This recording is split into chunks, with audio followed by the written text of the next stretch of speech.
Thank everyone for joining, and welcome to the Big Game 2024 pregame special brought to you by Mudwhale. If you can't be the best of the rest. I'm joined by a wide panel of color commentators. To my right is Rusty Shackelford, 1988-1992 RNC linebacker.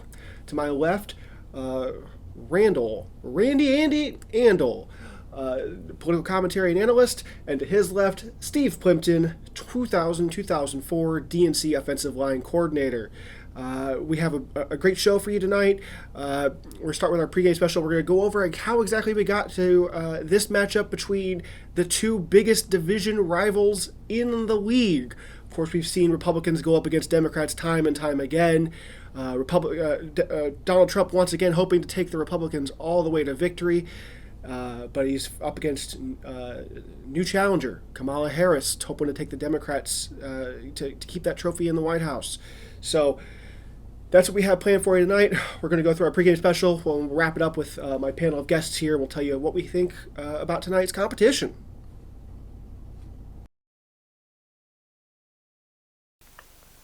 The Big Game 2024 will be the 28th time in a row the most heated rivalry in all of sports. The rivalry between the RNC Elephants and the DNC Donkeys face off in the Big Game.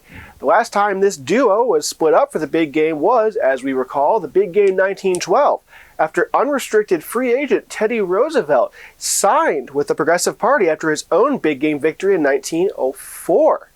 This gave the Progressives hope for their first big win, but ultimately Woodrow Wilson led the Democrats to victory with a commanding win of 435-88. Ever since, both the Republicans and the Democrats have held on to their players as best they can, with very few trades or free agents ever floating around.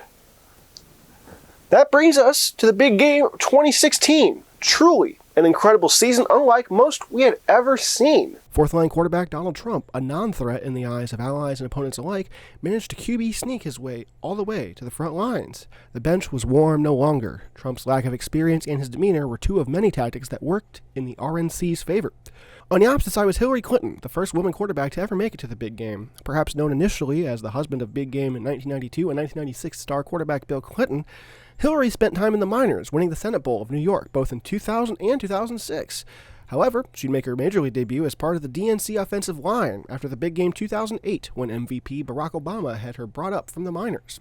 Hillary was almost drafted as the frontrunner, but Barack pulled just barely ahead in training, and the DNC saw a place for her on the team nonetheless.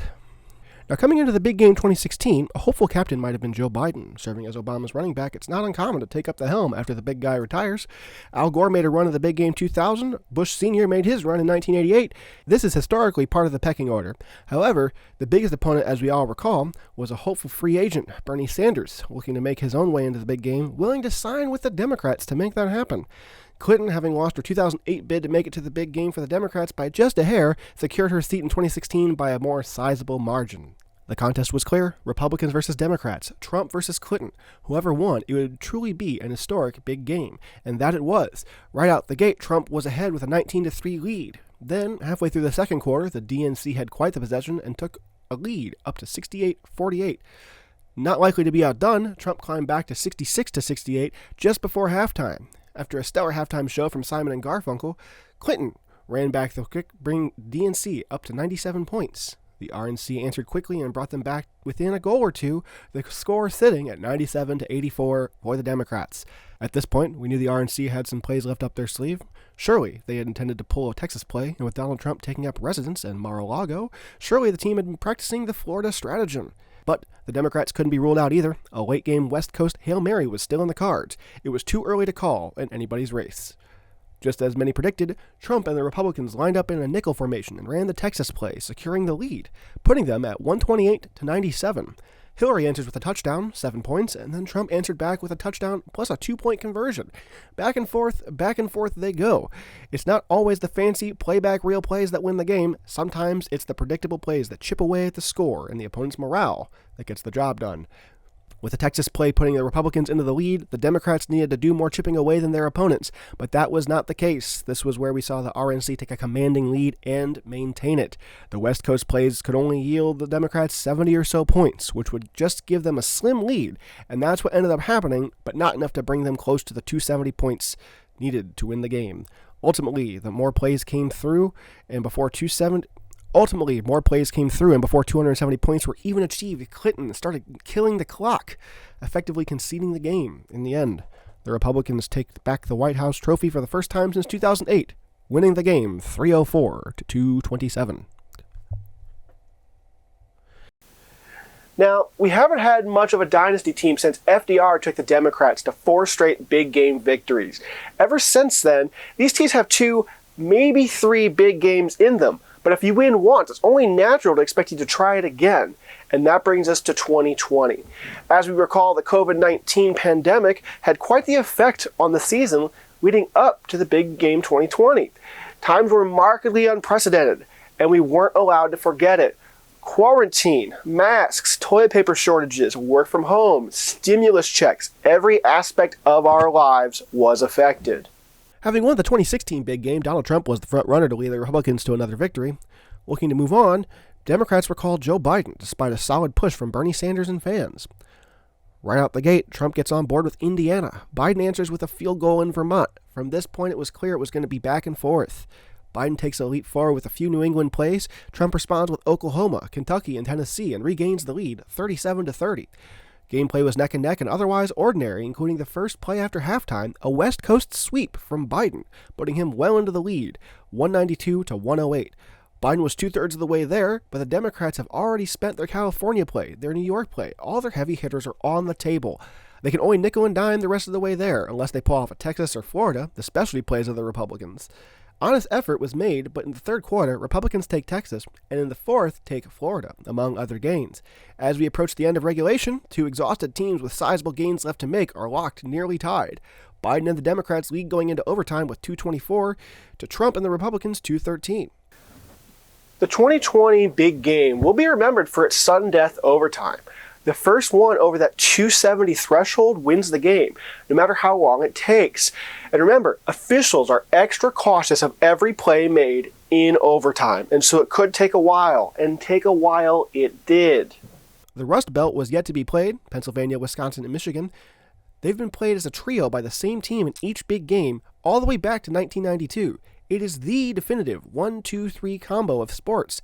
However, it wouldn't yield enough points to put either team across the finish line. Early in overtime, the Democrats take most of Maine, but by surprise, they get an interception while the Republicans attempt a routine Arizona play. At this point, the Rust Belt can take the Democrats to victory, and that's what they go for. On day 2, they acquired Wisconsin and Michigan. Democrats are up to 252. The teams went back and forth for literally days, and then by Saturday, the Democrats managed to pull off that coveted Pennsylvania play.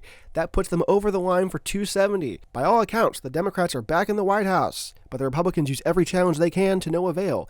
Democrats win 306-32. You've heard of the Immaculate Reception.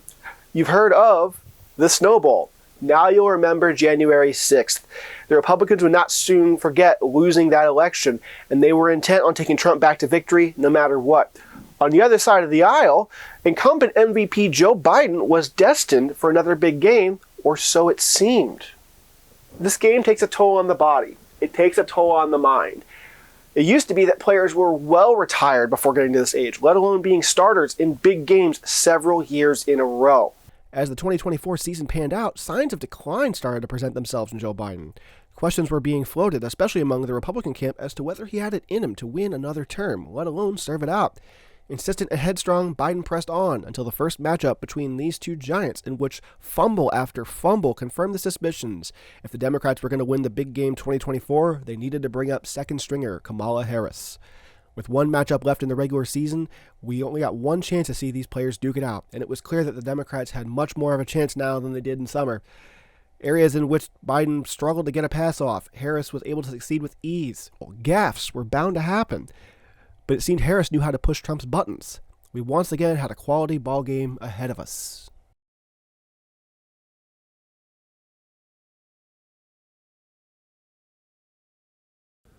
And with that presentation, we are now brought up to speed, ready for discussion of the 2024 big game, Harris versus Trump.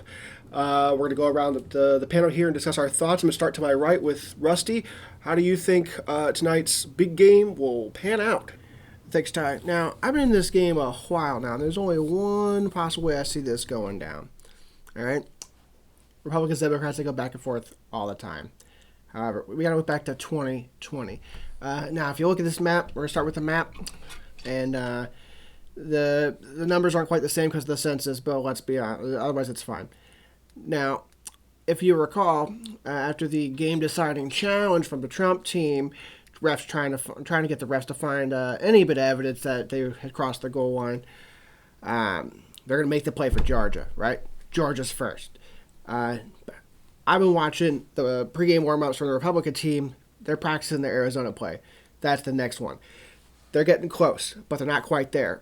They need one more battleground play. Nevada's not enough. Look at Wisconsin. Looking at Michigan. Looking at Pennsylvania. Any one of these is good enough, right? But here's the thing.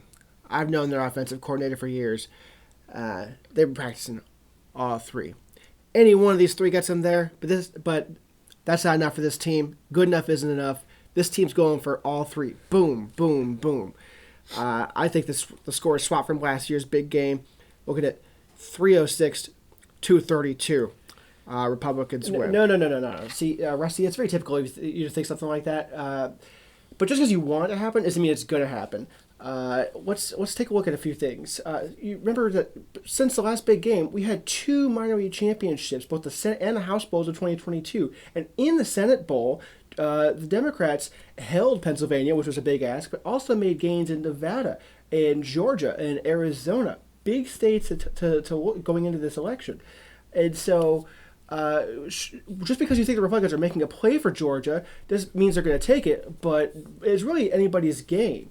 Whatever happens, whatever's their secret sauce for getting those gains in 2020 and 2022, they're going to use it and they're going to improve upon it in tonight's game. So glad you brought up the Senate Bowl, Steve. Let me tell you something.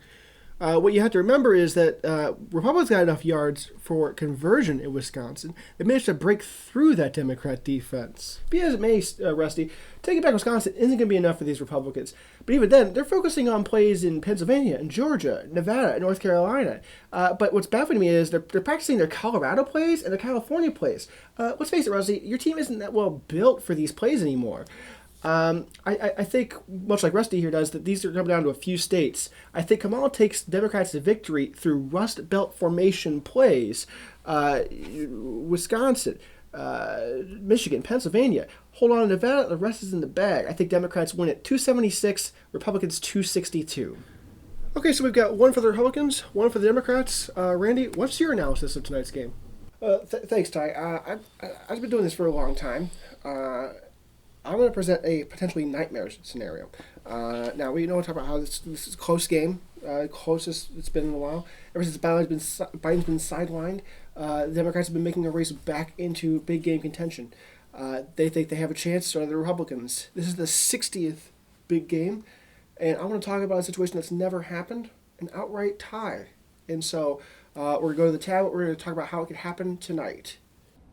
Now, let's start with the West Coast. Democrat stronghold. They're coming out strong here. No way Republicans get through that defensive line. But what do the Republicans have? We're talking mountains. We're talking Great Plains. We're talking Midwest. Bring it on down through the Central Zone. Come across east through the South. Bring it back up through the Appalachians. J.D. Vance loves talking about the Appalachian plays. Republicans take a sizable lead.